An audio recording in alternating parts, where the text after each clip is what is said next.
Como ya hemos hecho una entrevista hace no mucho tiempo, me gustaría sobre todo que valorase en este Ecuador de campaña qué sensaciones tiene. Más allá de los mítines, más allá de los actos, me gustaría saber qué percibe entre la gente, más que entre los propios dirigentes de Unidos Podemos, que se les ve obviamente contentos. La verdad es que las sensaciones son muy buenas. No estábamos seguros de que la campaña fuera a funcionar tan bien, pero tenemos la sensación de que cada vez estamos objetivamente más cerca de ganar las elecciones al Partido Popular, y sí percibimos que la campaña está contando más de los que algunos habían previsto, y la verdad es que las sensaciones, tanto con respecto a la gente como con respecto a los ambientes en los que estamos, muy buenas. Ustedes, supongo que, no sé si sondeos o encuestas, algún tipo de estudio sociológico están haciendo durante la campaña, les dan ya la posibilidad real, más allá de las encuestas que conocemos también, de superar al PP. No estamos haciendo encuesta propia esta vez, y aunque hay que ser siempre muy prudentes con los sondeos, la verdad es que todos reflejan una tendencia muy clara, y es que Unidos Podemos está en ascenso, cada vez más cerca del Partido Popular. Yo creo que prácticamente estaríamos en una situación de empate técnico si el empate son los tres puntos de margen de error de los sondeos, y creo que tenemos muchas posibilidades de ganar. El nerviosismo que se percibe en el caso del PP, con algunas salidas de tonos de sus dirigentes, entendemos que apunta a que sus números les están diciendo que les podemos ganar. Vamos a hablar del debate. Hay una cuestión que se quedó pendiente y que es verdad que ha molestado particularmente a los colectivos feministas, que fue el tema de la violencia de género, pese a que Ana Blanco pidió que se hablase de él, pero bueno, no sé si la falta de tiempo o la propia precipitación del debate, de los bloques, el ajuste, etcétera, lo impidieron. ¿Por qué no se acaba de convertir la violencia de género en una cuestión prioritaria de los gobiernos? Respecto al debate, yo creo que de alguna manera la escaleta mandaba, y yo traté de hablar de violencia machista, pero en un debate de alguna manera nosotros respondemos a las preguntas que plantean los periodistas. Yo creo que es un asunto que requiere de una política de Estado. Nosotros propusimos un gran pacto nacional que hable además de violencia machista, porque la violencia machista no se produce solamente en el ámbito de la pareja, sino en más ámbitos. Y esto, de alguna manera, no se combate solamente con medidas penales, que son importantes, sino también con medidas sociales, algunas de las cuales pues tienen que ver con la alternativa habitacional para las mujeres víctimas de violencia machista sin necesidad de denuncia, y con medidas de tipo social. Yo creo que es fundamental impulsar un gran acuerdo. Habla de un plan nacional, aparte del plan nacional sobre la violencia machista en sí, en el terreno educativo, ¿cree que es necesario algún tipo de asignatura, algún tipo de motivación para los chavales para que desde el año cero comiencen a percibir que la igualdad es decisiva y además tiene que ser real? Habría que escuchar el criterio de los educadores y de la comunidad docente, que son los que saben, pero a priori a mí me suena muy bien. O sea, ojalá pudiéramos avanzar en esa dirección. Ha dicho Pedro Sánchez que no se siente a gusto viendo jugar a De Gea en la selección española estos días en la Eurocopa. ¿No se siente a gusto tampoco Pablo Iglesias viendo jugar a De Gea? Yo creo que estamos todos enormemente incómodos con esa situación, y todos queremos que la justicia actúe de inmediato y que se depuren las responsabilidades penales, si las hay, independientemente de quienes sean, en este caso, los acusados. Creo que esto está produciendo incomodidad no solamente a los dirigentes políticos, sino al conjunto de la sociedad española, y lo que todos deseamos es que se aclare, caiga quien caiga. El tema de la prostitución y los futbolistas es recurrente en ese mundo, y parece que no se le da la importancia que debiera, quizás, ¿no? Para gente que no deja de ser un referente para nuestros hijos. Me gustaría saber cuál es la postura de Unidos Podemos y de Podemos en cuanto a la prostitución, si debe ser abolida, si debe ser prohibida, o sea, multados los consumidores, etcétera, etcétera. Con respecto al fútbol, a nosotros nos preocupa que efectivamente haya referentes sociales de los jóvenes y de los niños, pues que de alguna manera tengan que ver con ese mundo y que puedan ser noticia por estas cuestiones. Yo creo que ahí, digamos que los referentes sociales tienen una serie de obligaciones de tipo deontológico pues muy especiales, como las tenemos los que nos dedicamos a la política. Yo creo que el fútbol no puede ser una excepción, no puede ser un oasis de impunidad.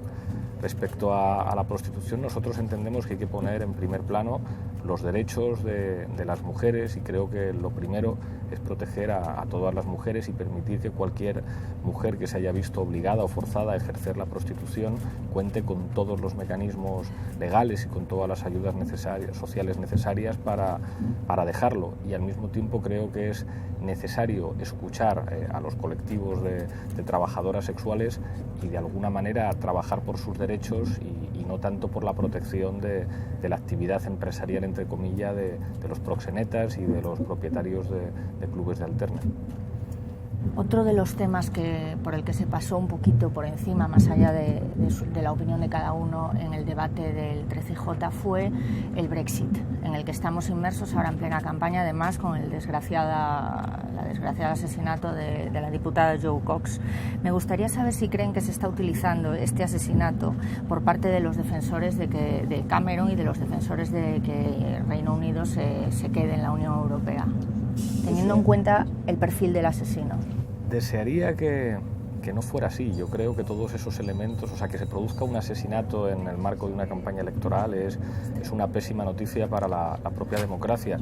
Nosotros somos la única fuerza política española que ha ido a hacer campaña al Reino Unido y hemos hecho campaña a favor del no a la salida del Reino Unido de la Unión Europea. Estuvo nuestro secretario de Internacional, Pablo Bustindu, y con dirigentes laboristas en Manchester, y nos preocupa la posibilidad de que el Reino Unido abandone la Unión Europea, como nos preocupan también las condiciones de permanencia que aceptaron los Estados europeos en el Consejo Europeo. Creo que se está hablando poco de las consecuencias que podría tener esa salida para el futuro de Europa, que desde luego está en crisis. Nosotros no paramos de decirlo, somos europeístas, pero entendemos que Europa como proyecto político solamente se podrá sostener sobre el bienestar y sobre la defensa de los derechos sociales. ¿Cree que el hecho de hacer campaña por el no se debe a que tenemos una moneda común en la que Reino Unido no participa, pero no tenemos un gobierno económico como tal? Sobre todo no tenemos instituciones legitimadas democráticamente a nivel europeo. El único espacio que de alguna manera responde a criterios democráticos es el Parlamento Europeo, que por desgracia es una cámara colegislativa muy lejos de contar con las competencias de un Parlamento. Yo pienso que si el Banco Central Europeo dirige la política económica de la eurozona, lo razonable sería que respondiera a alguna institución democrática. Ese es uno de los grandes déficits de la construcción política e institucional de Europa, y creo que no solamente se está revelando como un problema democrático, sino como un problema de eficiencia que además está provocando una notable distancia, una alienación de buena parte de las poblaciones europeas respecto al proyecto político de la Unión. ¿Qué le parece la visita de Cameron a Gibraltar? Muy breve por el asesinato del que hablábamos, pero ¿está de acuerdo con que es inapropiada y que no se debe de ir a hacer campaña al Peñón? Lo que a mí más me preocupa de Gibraltar es que sea un paraíso fiscal y la situación de buena parte de los trabajadores de Cádiz que dependen de Gibraltar y que tienen que cruzar la valla todos los días. Pero al mismo tiempo, pues yo creo que no es muy sensato que cuando hay un territorio objeto de disputa, Gibraltar se convierta en un asunto de política interna británica por la visita del primer ministro. ¿Qué puntuación le da a la política exterior del gobierno? Bueno, creo que la política exterior es una política de Estado y creo que en esto no debería, digamos, haber el mismo clima de polémica política que hay con otros asuntos. Al ministro de Exteriores español, a pesar de las enormes diferencias que tenemos, le considero alguien sensato y un gran conocedor de los asuntos internacionales. Creo que había que trabajar para que España tuviera una política exterior de Estado que permitiera amplios consensos entre las diferentes fuerzas políticas. Creo que tanto la política europea como la política hacia América Latina, que es un ámbito estratégico crucial para los intereses españoles, pues creo que deberían hacer que nos pusiéramos de acuerdo los representantes de las diferentes fuerzas políticas. En este sentido, ¿qué le parece que he leído las opiniones en sus portavoces en prensa, que la Asamblea Nacional de Venezuela decida investigar si el gobierno de Hugo Chávez o de Maduro pagaron a Podemos? Bueno, la financiación ilegal es un asunto que es competencia de los tribunales españoles. Hasta 5 veces el Tribunal Supremo ha archivado las denuncias contra nosotros. Creo que intentar politizar en algo tan delicado como las relaciones con un tercer país y en un país con una situación de enfrentamiento institucional entre el Legislativo y el Ejecutivo como Venezuela, con un asunto que exclusivamente adquiere sentido para intervenir en la campaña electoral, después desaparecerá, creo que es una mala noticia que debilita a nuestra propia democracia. El secretario de Estado de Estados Unidos, valga la redundancia, ha anunciado que iba a haber apertura de conversaciones con Venezuela y Nicolás Maduro ha aceptado estas conversaciones. ¿Qué le parece? ¿Van en el marco de UNASUR, el papel de José Luis Rodríguez Zapatero? Creo que es una buena noticia la normalización de las relaciones exteriores entre Estados Unidos y Venezuela. Creo que es razonable lo que está planteando tanto la UNASUR como el Papa Francisco o la Organización de las Naciones Unidas, planteando que desde el respeto a la soberanía de un país es muy importante la mediación y ahí creo que el trabajo de José Luis Rodríguez Zapatero está siendo excelente, está actuando como tiene que actuar un Estado a través de sus expresidentes, buscando la mediación y la resolución de los conflictos y no usando un asunto de política externa para cuestiones de política interior en España. ¿Tiene la percepción de que si este diálogo va a buen puerto y efectivamente, como está ocurriendo en Cuba, se empieza un proceso de normalización de relaciones? ¿Tiene la impresión de que Venezuela desaparecerá del mapa de la política exterior como ha desaparecido prácticamente Cuba, si no es en el sentido comercial del término? No lo sé, creo que... Si sigue gobernando el PP, en su caso. Es posible. ¿Ustedes cómo lo abordarían en el gobierno? Que seguramente en Venezuela, cuando gane las elecciones el representante de otra fuerza política, aunque siga habiendo tensiones que han sido una constante en ese país, pues supongo que algunos actores políticos españoles perderán el interés. Creo que su interés por Venezuela no tiene tanto que ver con los derechos humanos, sino con usar un asunto de política exterior cuando tienen muchas dificultades para hablar de España. Hay un ejemplo, la situación de Argentina. No es que la situación argentina sea fácil, no es que el gobierno del señor Macri nos enfrente a tensiones, pero como ya no está Cristina Kirchner, pues parece que a algunos en España les ha dejado de preocupar. Bueno, eso forma parte de las reglas del juego. Ha citado usted al presidente José Luis Rodríguez Zapatero, ha generado mucha polémica su conversación con Pepa Bueno en la cadena SER, asegurando que hablaba con él de vez en cuando, y además Zapatero lo confirmó y efectivamente que le ve a usted como un líder que, bueno, novato o que empieza, entre comillas, y que él acepta encantado cree que los expresidentes están para eso. ¿Usted nos puede contar algo de lo que haya hablado con él, con Zapatero, sobre qué le consulta? Sí, casi siempre sobre cuestiones de política internacional. Aquella noche en la que nos conocimos hubo mucho feeling, intercambiamos los teléfonos y sobre todo de cuestiones que tienen que ver con la política exterior, que es además, pues de alguna forma, lo que centró aquella cena. Claro, que le he preguntado sobre cosas que tienen que ver con Grecia, le pregunté sobre su viaje a Venezuela, le he preguntado mucho sobre la Unión Europea y sobre el Consejo de Ministros Europeos y el Consejo Europeo y bueno, siempre ha estado disponible y en ningún caso querría que una declaración mía de agradecimiento y de afecto le pusiera en ninguna dificultad con su partido. Él es del Partido Socialista, quiere que gane el Partido Socialista y hace campaña por su partido y yo no querría incomodarle en ningún caso.